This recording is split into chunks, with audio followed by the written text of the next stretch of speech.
ایک بادشاہ کو وہم ہو گیا تھا اگر صبح صبح کو برا بندہ میرے متھے لگ جائے تو میرا کام نہیں ہوتا۔ وہ شکار کھیلنے جاتا تھا تو کہتا تھا سارے رستے خالی کرا دو، فلانا بندہ کو اگر کوئی بندہ متھے لگ گیا تو پتہ نہیں شکار ہوگا کہ نہیں۔ وہ شکار کھیلنے نکلا، ساری سڑکیں خالی کرا دی۔ ایک بندہ تھا بیچارہ جنگل سے لکڑیاں کاٹ کے لا رہا تھا، اپنے بچوں کے لیے چولہا جلانا تھا گھر میں، اسے پتہ نہیں تھا بادشاہ آ رہا ہے۔ وہ چڑھ گیا سڑک پہ، قابو آ گیا فوج کا۔ بادشاہ کو غصہ آیا، تمہیں کہا تھا اگر کوئی ایسا بندہ آ جائے تو میرے کام خراب ہو جاتے ہیں، تم نے روکا کیوں نہیں؟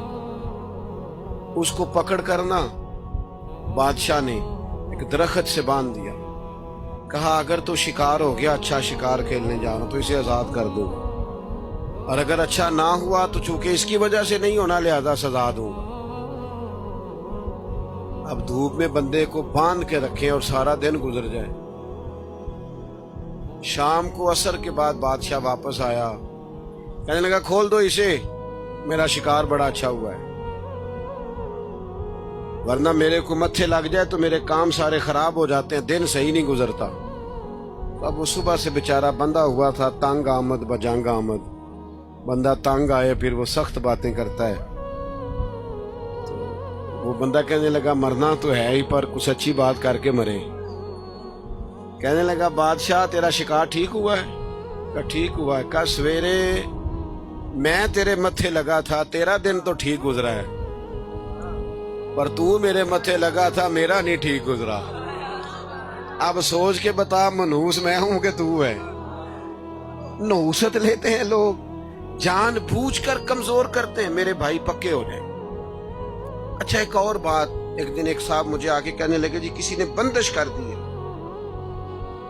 کاروبار باندھ دیا ہے۔ سچی گل دسیا جی، انج ہو سکتا ہے کہ اللہ کسی دے کر رزق کر لے تے راہ جو بندہ کو بن چھڑے؟ ہوتا ہے ایسے؟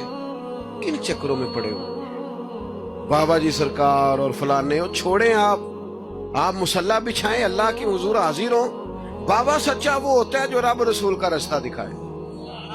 اللہ والوں کی بیعت کا معنی یہ، میں غلام ہوں ایک درویش کا، ہم فقیروں کے غلام ہیں، ہم تو غلامی پہ ناز کرتے ہیں، منم غلام علی حیدریم قادری۔ لیکن میرے عزیز آپ وہ سیکھیں جو ہمارے بزرگوں نے ہمیں سکھایا۔ الذین آمنوا، پکا نظریہ، پکا، ہاں محنت کرنی ہے، گھر سے نکلنا ہے، بیٹھے نہیں رہنا، جدوجہد کرنی ہے۔ ہمارے بہت سارے لوگ کام نہیں کرتے، نوجوان کام نہیں کرتے۔ نوجوانوں ایک پیشہ برا یار وہ نہ اختیار کرنا، ایک پیشہ برا وہ ہے کسی کے آگے ہاتھ پھیلانا، مانگنا۔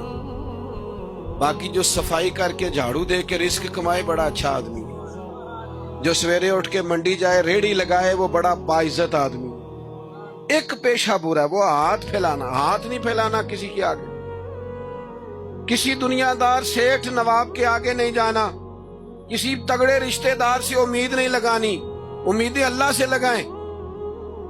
کمزور نہ بنے، طاقتور بنے۔ ہم ادھر ادھر امیدیں لگاتے ہیں، کمزوریاں دکھاتے ہیں، اپنے آپ کو بھی کمزور کرتے ہیں، اپنے بچوں کو بھی کمزور کرتے ہیں۔ طاقتور رہیں۔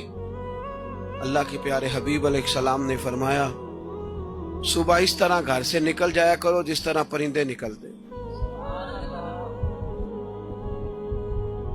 فرمایا اللہ پہ بھروسہ کر کے گھر سے نکلو، جو رب پرندوں کو پیٹ بھر کے روزی دیتا ہے تمہیں بھی عطا فرمائے گا۔